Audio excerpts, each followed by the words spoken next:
Hi నమస్తే, welcome to Myra media. నేను మీ కేవీఆర్. నిన్న వైఎస్ జగన్మోహన్ రెడ్డి ఆర్పార్ వేసుకోవడంతో ప్రెస్ మీట్లో చేసిన బ్యాటింగ్తో ఇంచుమించు అంటే ఒక గంటన్నర సేపు ప్రెస్ మీట్లో అదానికి సంబంధించిన ఆ కుంభకోణం ఏదైతే ఉందో మన పచ్చపత్రికలు పండగ చేసుకొని మొత్తం అక్షరాలతో పరిచిన ఆ అక్షరాలన్నింటినీ కూడా తూర్పారపడుతూ నిన్న చాలా బాగా మాట్లాడిండు. అసలు సెకీతో భారతదేశ చరిత్రలోనే ఒక రాష్ట్ర ప్రభుత్వం ఇంత తక్కువకు, ముఖ్యంగా ఆంధ్రప్రదేశ్లో 1956లో రాష్ట్రం ఏర్పడ్డప్పటి నుంచి ఇంత తక్కువకు ఏ ముఖ్యమంత్రి కూడా ఇంత చారిత్రాత్మక నిర్ణయం తీసుకోలేదు. ఇంత తక్కువ రేటుకు విద్యుత్ కొనుగోలు చేయలేదు. దీన్ని ప్రశంసించకుండా లంచాలు ఇచ్చిరని చెప్పి ఎట్లా మాట్లాడతారు? వీరందరి మీద పరువు నష్టం దావా చేస్తారని చెప్పి ఆంధ్రజ్యోతి, ఈనాడు పేపర్లు అన్నింటినీ కూడా ఆయన ఉటంకించింది అనమాట. సో దాని మీద ఒక్కసారిగా వైఎస్ జగన్మోహన్ రెడ్డి ఈ రేంజ్లో ఫైర్ అవ్వడంతో నిన్న ఎల్లో మీడియా మొత్తం గప్చుప్ అన్న రేంజ్లో మూసుకున్నాయి అనమాట కింద పైన. దాని మీద మొన్నటిదాకా డిస్కషన్లు, డిబేట్లు, స్టూడియోలో కూర్చొని జడ్జిమెంట్లు ఇష్టారీతిన కోనికిస్కా గొట్టంగాలను అలా తీసుకొచ్చి జగన్మోహన్ రెడ్డి అంతర్జాతీయ ఉగ్రవాది, ఖచ్చితంగా ఈ ఆర్థిక నేరగాడిని బొక్కలు వేయాల్సిందే, అమెరికాకి తీసుకుపోయి మళ్ళీ భారతదేశం తీసుకురావద్దు అన్న రేంజ్లో ఎవరికి ఇష్టానికి వచ్చినట్టు వాడు సర్టిఫికెట్లు ఇస్తాపోయారు. ఇప్పుడు ఆ నోళ్ళన్నీ మూతపడ్డాయి అనమాట.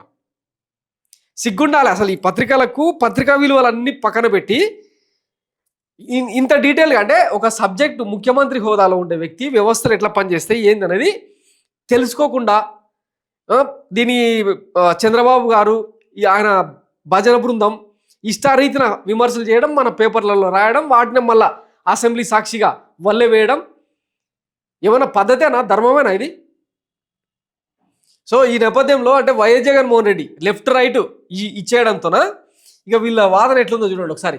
సన్మానం చేయాలా, అబద్ధాలు చెప్పినందుకు శాల్వా కప్పాలా, ట్రాన్స్మిషన్ ఛార్జీలు లేవంటూ జగన్ బుకాయింపు, నెట్వర్క్ ఛార్జీలు ఉంటాయని నాడే చెప్పిన కార్యదర్శి, 2021లో యూనిట్ సౌర విద్యుత్తు ₹2.14, ₹2.49 పాతికేళ్ళు కొనడం రాష్ట్రానికి భారం కాదా? రాష్ట్ర కార్పొరేషన్ టెండర్లలోనూ అదే ధర పలకలేదా? ఆ టెండర్లను రద్దు చేసి సెకీతో ఎందుకు డీల్? సెకీ నుంచి కొనుగోలు చేసేది అదానీ పవర్ను కాదా?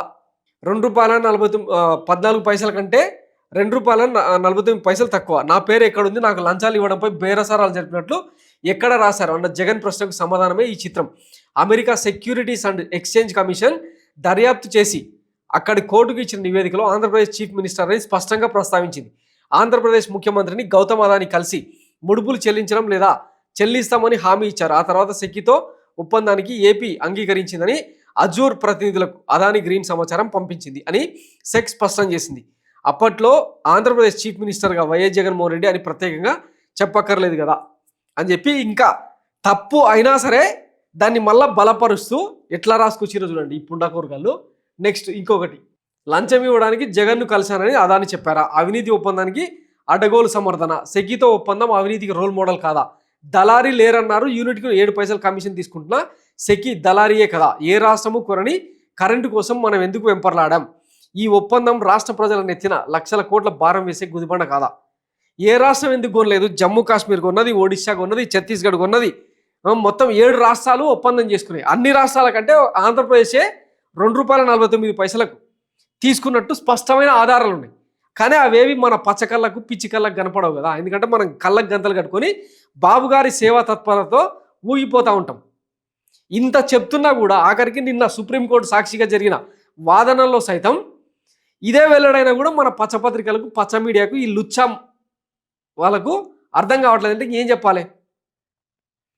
నేను మళ్ళా చెప్తున్నా, అమెరికా కుట్ర కోణంలో భాగం భారతదేశంలో కార్పొరేట్లను నిర్వీర్యం చేసే కుట్ర.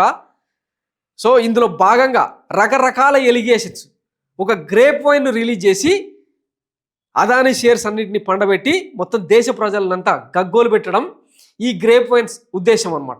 అందులో ఇంకా వీళ్ళకి నచ్చిన పేర్లన్నీ తీసుకొచ్చుకొని ఇక్కడ అక్షరాలు పేరుస్తూ ఉంటే చూసుకుంటూ కూర్చుందామా? నిజంగానే వైఎస్ జగన్మోహన్ రెడ్డి వల్ల నష్టం జరిగిందని ఆంధ్రప్రదేశ్ ప్రజలు భావిస్తే ఆల్రెడీ తీర్పిచ్చారు కదా, 11 సీట్లకు పరిమితం చేశారు కదా. ఇప్పుడు మీ చేతుల్లో అధికారం ఉంది కదా, అదానితో చేసుకున్న ఒప్పందాన్ని రద్దు చేసుకునే వెసులుబాటు మీకు ఉంది కదా. ఇవన్నీ చేయకుండా ఇంకా ఈ రాళ్ళేసుడేంది? నిన్న మొన్న బాబు గారు ఒక మాట అంటాడు అనమాట, ఆయన Buttler ఇంగ్లీష్కు. At that time, Piyush Goyal was the Minister for Energy. In one conference, some of you are aware, I gave a statement. Future, green energy rate, solar energy rate will come down to ₹1 50 paisa. Almost all ₹1.99 in Gujarat has come at one stage. Now, how to cover green energy? Regarding to residential solar rooftop, India's target is 637 gigawatts. Andhra Pradesh 45 potential.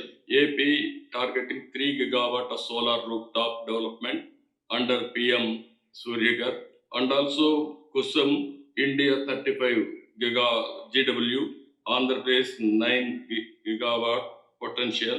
We are planning up to 2030 3.7.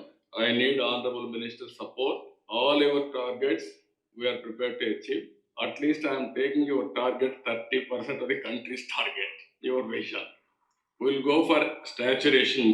విన్నారు కదా brother, I'm here, don't bother అనే టైప్లో బట్లరింగ్ issue. ఇంకా అదంతా మనకు అర్థమయ్యే సబ్జెక్టులే. కానీ ఈ అంటే ministry of new and renewable energy government of India అనే సదస్సులో మాట్లాడింది కదా, ఫ్యూచర్లో ఈ రెన్యూబుల్ ఎనర్జీ కేవలం ₹1.5కే దొరుకుతుందని ఆయన బాబు గారి నోటి నుంచే చెప్పారు కదా. ఇప్పటి నుంచి కుదుర్చుకునే ఎంఓయూలు కనుక ₹1.5 కంటే తక్కువ లేకపోతే మీకు బ్యాండ్ బాజా బారాత్ ఉంటుంది.